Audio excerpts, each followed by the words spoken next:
Ben, how you doing, brother? It's good to see you, man. Feels like forever since I've been on here.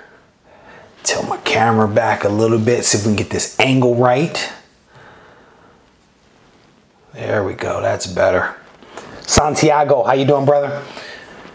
I have just returned. I've been traveling for 4 days or something like that. And we literally just got back in the house a little while ago. One kid is taking a nap and the wife took the other kid to go to the grocery store to get some food. So thought I'd jump on here because I missed you guys, man. I gotta tell you. Evo Car 5000, how you doing? Tony Sanders, White Whale Comics. It's good to see you guys. So when you go away for like that many days, you have withdrawal, especially when you've gone live as many times as I have over like the last 2 weeks or so. I mean, I've basically gone live just about every day, and then to not have that interaction for like 4 days, you're kind of like, I kind of missed that. Attila, how you doing? Blade Runner, welcome to the chat. White Whale Comics is at work watching on the DL. I respect that. Backseat driver, how you doing? So I don't know. Actually, I'm gonna get to that. I'm gonna tell you, Ben, how many Tech 31 kid. I'm gonna answer that question. So I went away and I went to Illinois where my in-laws are. And the last time I was there, I hit up a shop. I hit up 2 shops. One of them was incredible. It was called Bigfoot Comics in Granite City, Illinois. So, of course, when I make this return trip, I'm like, boom, I'm going to Bigfoot Comics. I'm gonna clean up. Because the last time I went there, the first time I went, they were actually closed. It was around holiday weekend. I went back the very next day and I caught her at the tail end of her day when she was shutting down. So I felt bad that I was staying there as long as I was, but I found some really, really cool books. I actually found Amazing Adult Fantasy 14. And I took a photo of it, right? Because that's like the closest I've actually been to finding Amazing Fantasy 15. But I think it was 14. Anyway, so this time I knew I was going back. I knew I was going to go to Bigfoot. I actually took my my bin with me, right? Because I was like, I'm going to fill this bin up. I'm going to hit this shop. I'm going to hit it hard. I actually looked online and looked at a map of all the comic shops. I was like, boom, I'm going to hit Bigfoot Comics. I'm going to work my way south and I'm going to hit 3 other shops. So I was like, you know what? It's a weekend. Let me call to make sure Bigfoot Comics is open. And I called. Lo and behold, the shop is actually closing. She was not even open that day. She basically told me that they were originally going to shut the shop down, but they were able to find another place where they were going to set up shop, but it wouldn't be until next month that she was going to be open. So I was a little disappointed because Bigfoot was a big store and they had some really cool books. I was pumped about hitting this shop, and I was prepared. Right? I was prepared this time and I was like, okay, cool. So Bigfoot won't happen. So I'm going to hit these 3 other shops, and they were like 3 shops like in a row. The furthest one, or the closest one, was 20 minutes. The next one was 10 minutes from that. The last one was 5 minutes from the second. So I was like, I'm gonna hit these shops and I'm gonna see what's up. Hit the first shop. And I spent an hour going through long boxes. And if you guys follow me on Instagram, you know some of this stuff, right? So I hit that first shop. I was in there an hour going through long boxes. Didn't really see much. I saw a couple of things that I could buy, but nothing really special. And then at the end, the last box I looked in was set off to the side. And it was a box of Image. So I found a couple of Spawn 1s, no newsstand, just regular Spawn 1s, and I found Spawn 9, and there were 4 of them. So it was like, cool, I'm gonna take all these. And I forgot to ask the guy when he showed me in and showed me where the books were, how he did his pricing, because nothing was marked. So I went to the front. He was like, oh, well, I have to look each book up individually. And he looks up the Spawn 9 first, and he was like $20 each. And I was just like, you know what? There's no reason to even look at the rest because we're done. So I took all the books. I was like, I'm going to go ahead and put these books back for you. He was like, you're going to do that? I was like, yeah, because that's just, you know, it's how I am, right? So I went to the back, put the books back, and just walked out. And then the other two shops were just a total bust. One had a new book section that was, a back issue section that was probably 4 short boxes across on 2 levels. So it was a total of 8 short boxes. There was nothing there. And then the last one that I went to was a really nice shop, but the guy was probably overpriced by $30 to $40 on just about every book. Like everything was overpriced, and so didn't necessarily buy anything out of there. So the long story short is the invisible haul that I was going to do for you guys is truly just that. It is an invisible haul because there was nothing there. So let me get caught up in the chat here real quick. Gorilla just got here. How you doing? All right, I'm gonna update you guys a second on the on what's going on. All right.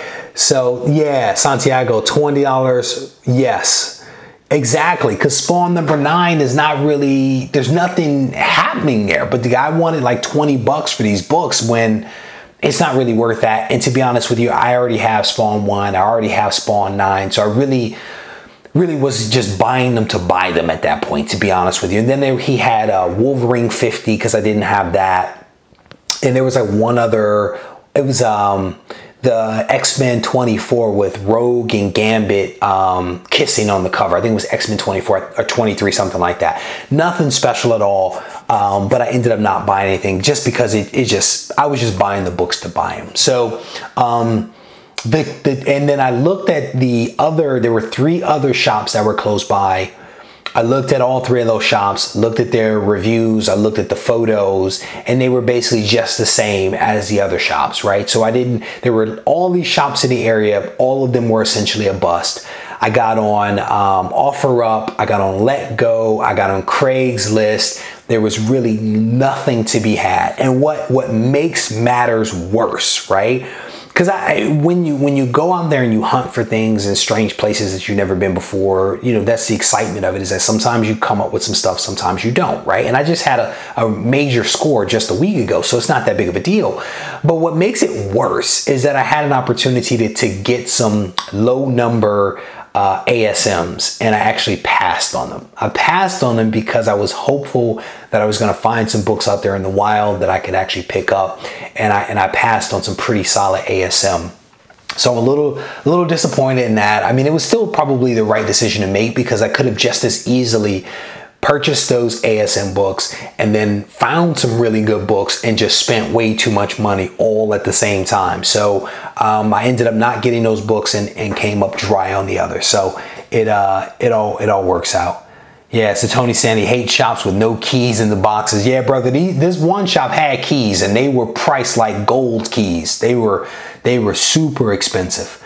Yeah, RB3. I see, the problem with Torpedo is that they actually know what they have.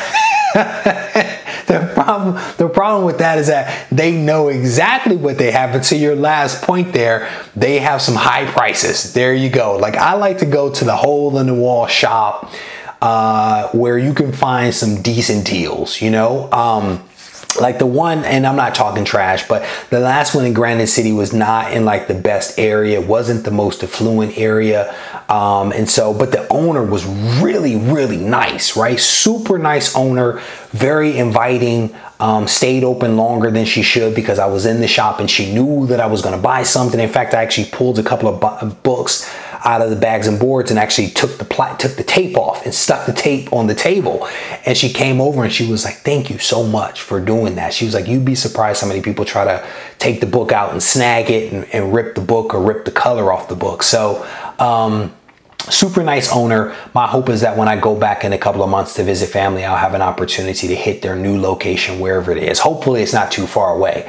But the weekend was not a complete bust. My boy loves construction equipment. And so one of the in-laws actually has a company that uses heavy machinery. So my boy was able to see an excavator up close, a dump truck, skid loader, and all this other cool stuff. So Hulk nuts. 9/11, and then I got to hit up Sacramento 8 or 9 good shops under 10 miles from each other. Yeah, you know, so what's crazy is that I've come up that way to Sacramento a couple of times to purchase books from private parties. And it seems like there's a lot of books up in Sacramento, you know, which is kind of cool. And maybe to your point, part of the reason is because there's so many great shops in the area. So at some point, maybe I will head up that way. But for me, I still like the idea of like finding books in the wild, whether they're at a local shop or whether it's an individual. In fact, I was actually on Instagram watching this guy who, I don't know where he lives, but he was in Kentucky,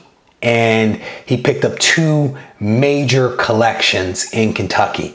One of them at least had AF-15, and it had a complete run of ASM.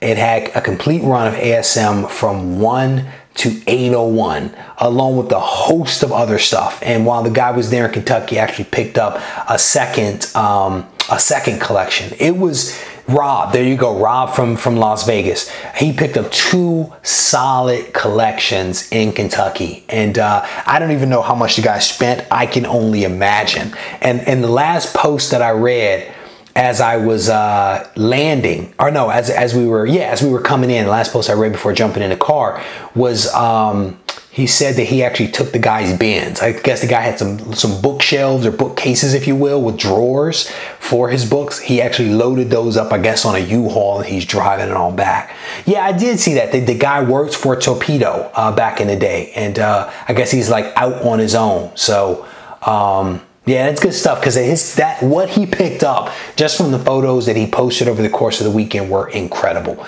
You know, so I can only imagine what the full collection is going to look like, you know?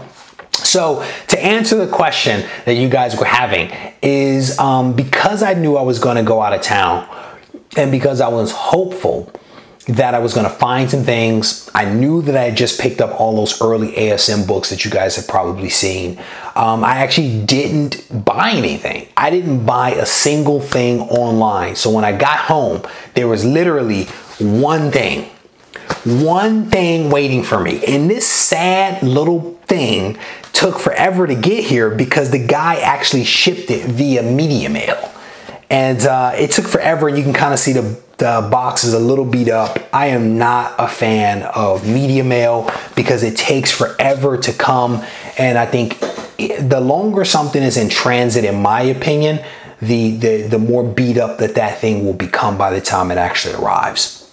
So welcome to Omega G. And who else just got here? Steven. How you guys doing? Welcome to the chat. It's good to see you guys. So let's pop this thing open. I honestly don't even remember what the heck is in this thing. I don't think it's anything major. So we will all be disappointed together as I pop this thing open. So my buddy RB3 over there, if you guys haven't seen some of his latest videos, you might want to check those out. He did some cool videos recently that I thought were pretty interesting. He is a big fan of original art, and so he had an interesting video that he put up the other day. So if you guys haven't checked that out, I would encourage you to swing by and check out his most recent video. So let's see this thing. RB3, brother, I still think that I'm going to come your way for Jim Lee, to be honest with you, in December. I think I'm gonna still try to make it that way. This guy did a great job taping this thing up. I mean, he had little pull tabs, which is kind of cool. You know, if you're gonna snail mail it via media mail, at least hook me up with you know, some decent packaging, because the book appears to be in great shape, and it's a gorgeous book too. If this is what I think that it is. Check this thing out. You guys know I've been buying a lot of doubles of books lately, and this one is in amazing shape. Been buying a lot of doubles of books, especially if they Omega Comics, brother. If this was FF1, trust me, it would not have sat on the porch as long as it did. I would have told the wife, I cannot go see the in-laws. I'm gonna stay here and wait on this book. Whitewell, I'll see you later, brother. Do what you gotta do. I know you're at work, so do what you gotta do. All right, so this is a book that this is the second copy of a book that I picked up. I picked this thing up because, one, I thought I was intrigued by the character from back in the day when he was originally introduced to me. And I think in my mind, this would be a great character, I think, to have his own TV show, maybe not movie, but TV show I think could work. I had not read the story when I first ordered the book, but I have since then read it. And I think even more so, it could potentially make for a good TV show. I don't think this character isn't one that's widely used, and it's primarily because he's so powerful that I don't think that they really know what to do with him and his baggage. And as soon as I show you who I'm talking about, you'll know exactly what I mean. But you've got the Sentry #1. This is the Marvel Knights, which I think Donny Cates is about to restart very soon. But this is a Sentry 1, and it's a very, very dark story of a guy that I don't know whether in this particular story, whether he's mentally ill or just an alcoholic with some anxiety issues. But this is a really, really fun read. I read issue 1 and 2, I believe, but this is a really cool read. And again, I picked these books up. These black covers, as you guys know, are super hard to pick up. Both of the books that I picked up are in amazing shape. As I'm looking at this one, it appears to have some creasing, non-color breaking creases across the entire book that can easily be gotten out. But this book is in great shape. I'll pop it open at some point and take a look at the back side of it, but the front side appears to be in amazing shape. So I'll drop that in a My Light and drop that in a box and see what's up with that. Yeah, RB3, no, man, I will buy you lunch, my man. I mean, as much amazing stuff as you've done for me, man, I will buy you lunch, trust me. J. Scott Campbell coming in November, that'd be kind of cool. As I tell you, my wife is a flight attendant. She's always like, if you want to go, just go, you know? So, I don't know, because I'd have to think if I even have any J. Scott Campbell books that aren't already signed, because the ones that I do have, because I don't have many, I picked up directly from his website. And as you know, he signs most of his own stuff. So for me, I think it's more, the Jim Lee thing would be a great moment to come down. So ASM4 Silk, yeah, I got that. Oh, he did that one? I didn't know that. I didn't know that. I think I actually just got that slabbed, unfortunately. ASM4. Good pickup. I saw that in the LCS. Yeah, it's also a good read, I think. You know, the Sentry intrigues me. They got me back in the day when he first was introduced in New Avengers. Because if you remember, they were drawing him as if he were in the style of Jack Kirby, as if Jack Kirby and Stan Lee created him back in the day. And at the time, I was just coming back into comics for like a couple of months, and that caught me off guard. And I remember being like, wait a minute, who is the Sentry? Like, I've never heard of this character, you know? And come to find out it was all like a little setup on them. So yeah, so Omega is basically saying J. Scott Campbell did indeed do Silk. Oh, so I think I told you guys this. I actually sent off those Savage Dragon books to CGC, and I believe that they're on their way back. So we will do a live unboxing when those come back, with the fingers crossed that they actually put those notes on the label about that being his those pinups inside of there. So we'll see what happens with that. Back to Marvel. Hold on, let me read this. RB3 is saying he met Jim Lee, that is, asked if he went back to Marvel, what book would he want to do? And he said Wolverine. Wow. That'd be cool. That'd be cool to see him do some Wolverine. It'll be cool just to meet the guy, to be honest with you. And I probably have a ton of books, Jim Lee books, that I can get signed, you know? So I'm definitely excited about that. Oh, negative sketch and cover is Campbell. Negative sketch and cover is Campbell, but not the inside. Okay. Omega, how you doing, brother? Rob Liefeld said the exact same thing, because Wolverine is the classic character. You know, there's no doubt about that. So I heard rumor, and maybe you guys can help me with this. There is a lot of rumors going around that the next phase of the MCU is really going to focus on women. Have you guys heard that? I'm curious if you guys have heard that same thing.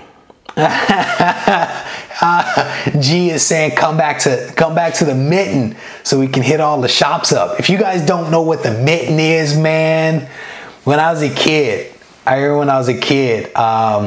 if you ever got lost, my family always told me to do this. You show them when they ask where you're from, you just do this. So I'm from Michigan, and so Detroit is there. So I may. So it sounds like you guys are hearing some of the same things about the feminist takeover, about women. And so I actually started building a list here of popular female characters, trying to see whether I can get their first appearances and stuff like that. So I started running this list down, like Black Widow, Carol Danvers, Jean Grey, Gamora, Spider-Woman, Rogue, Susan Storm, Mystique, Psylocke, Kitty Pryde, and X-23. So it's just at the beginning of the list, but I started running down this list, trying to think if I had all the first appearances of these women. Again, you know, my thing is, I'm going to read a lot of these books because a lot of these people appear in books that I already read. And so I just want to make sure that I kind of stay ahead of the MCU instead of chasing prices. If I'm going to buy these books, maybe I just prioritize them first versus trying to play catch up and close the gap. Man, a Wonder Man. I was telling somebody that the other day that I used to read Wonder Man back in the day. Oh man, talk about Hollywood. And that's hilarious. Omega, you are one funny dude. Yeah, all right. No more about Thor and the Guardians. I didn't get that one. I'm lost the context on that one. He'd have to die and appear and come back. All right. So not much to talk about today, unfortunately. You know, my hope for this first chat when I came back was to hit you guys with a massive haul from Illinois, but unfortunately we came up empty. I am going to probably shift my attention here momentarily to finish up recording a couple of videos. As you guys know, everybody in the community has been doing the top 50 countdown. I think Tony Sanders, Tony just released his top 50 today. Tony, correct me if I'm wrong. If you guys haven't checked out Tony Sanders' channel, he just dropped, I think, the top 50. And then you also dropped you unboxed something recently. I watched it. Yes, I won't say what it is, but he unboxed a really cool book. It was in great shape. So you may want to check out Tony Sanders. But my point is that everybody's doing these top 50. And so I decided to do mine a little bit differently because I knew that I was going out of town. I wanted to do it slightly differently to make sure that I had some content that was being released while I was away. And so what I did is I took my top 50, I broke it down into components, into smaller lists, because for me, it's a little difficult for me to say, you know, here are my top 50 books, like in prioritized order, right? So what I decided to do was to break it down into smaller lists, smaller videos. The first one was my top 10 books from my childhood. The next was the top ASM books in my collection. And then the next one was my top 8 Kirby and Ditko books in my collection. And so I want to finish out that list hopefully over the next week if I can. So those videos will hopefully be coming out to you guys soon. My hope also is that I'll actually get some books in here, or so I can do more of these live videos, because as you guys know, I have a lot of fun doing these things. So definitely some more live videos coming your way hopefully soon. Evan, what's the good word? Marcos, welcome to the chat. Yeah, so Tony Sanders, I'm working on it, brother. I am working on it. So I broke this thing down into components, and I need to finish out the rest of the top 50. So definitely some content coming your way. If you guys haven't checked out the first 3, I encourage you to do so. Top 10 from my childhood, top ASM covers. You guys know I'm a huge Spider-Man fan, so that's in there. And then Kirby and Ditko. You can assume that there's going to be some X-Men sometime, somewhere, somehow, and probably also some Wolverine. But how I do it, that'll be the little bit of a surprise. So the one book that I unboxed today is a book that you guys have seen before as I close this thing out. It is a really cool read, in my opinion. The Sentry #1 from Marvel Knights. This is a cool book that I think could be turned into a great TV show, much in the same way that they're doing with Legion, right? If they can make Legion into a TV show, they can do something really cool with the Sentry and the Void, because I think that that's a very interesting character. Donny Cates is bringing, I think, Marvel Knights back relatively soon, and I think also the Sentry's newest series is actually ending. So I think the artist, he had a falling out with Marvel, and that series is now ending. So anyway, with that said, I will say Thank you guys for spending a small part of your day with me. I'm sorry that I couldn't have this massive haul that I had planned, but Illinois is a dry spot. I don't know how Alex the Comic Hoarder does it, because that place was a desert for me when I went this last time. Maybe next time I'll hook up with Alex and actually find his honey holes. So thank you guys for spending some time with me. I appreciate you. Thank you in advance for any thumbs up that you may leave behind. Take care and have a good one.